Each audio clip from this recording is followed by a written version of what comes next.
Alright, right now, the silicon carbide industry is going through its most brutal transformation yet. What was once a premium technology enabling the EV revolution is now a cutthroat battlefield where only the strongest will survive.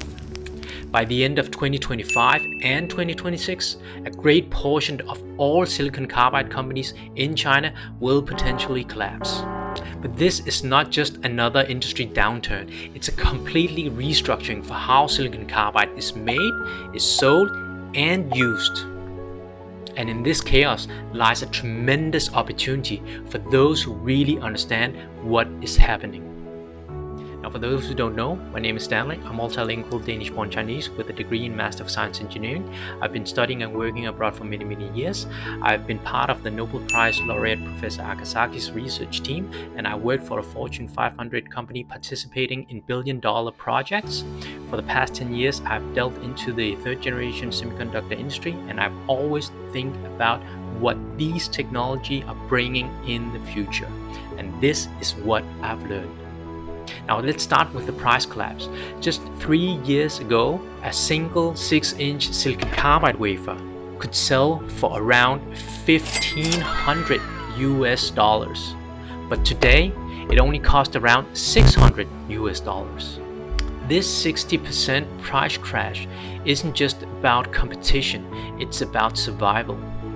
EV makers like Tesla and BYD are demanding ever cheaper power electronics, and wafer suppliers have no choice but to slash prices. What was once a special premium material has become a commodity almost just overnight.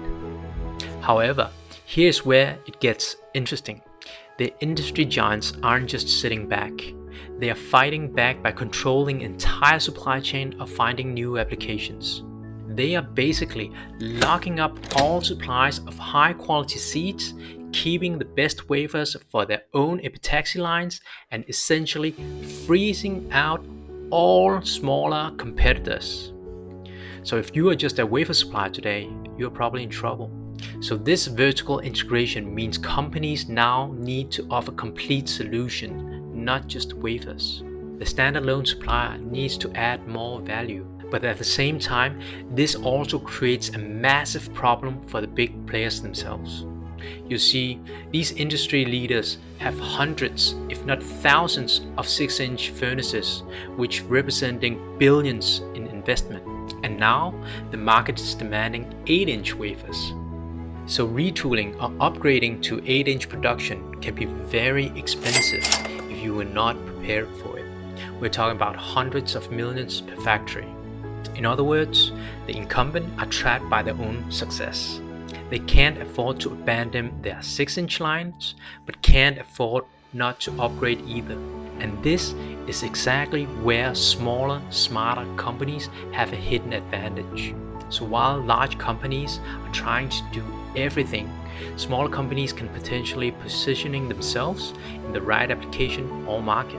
We have heard discussion about 12-inch silicon carbide wafers going into the AR market. We've seen discussion about silicon carbide being used in solar panels and air conditioners. But have you yet heard that meanwhile, Chinese graphite export restrictions are probably forcing innovation? Like this solid silicon carbide part cut from a bull. Could it replace graphite parts with silicon carbide coating? Or a CVD-grown SiC in advanced semiconductor reactor like a 𝘁𝗵𝗶?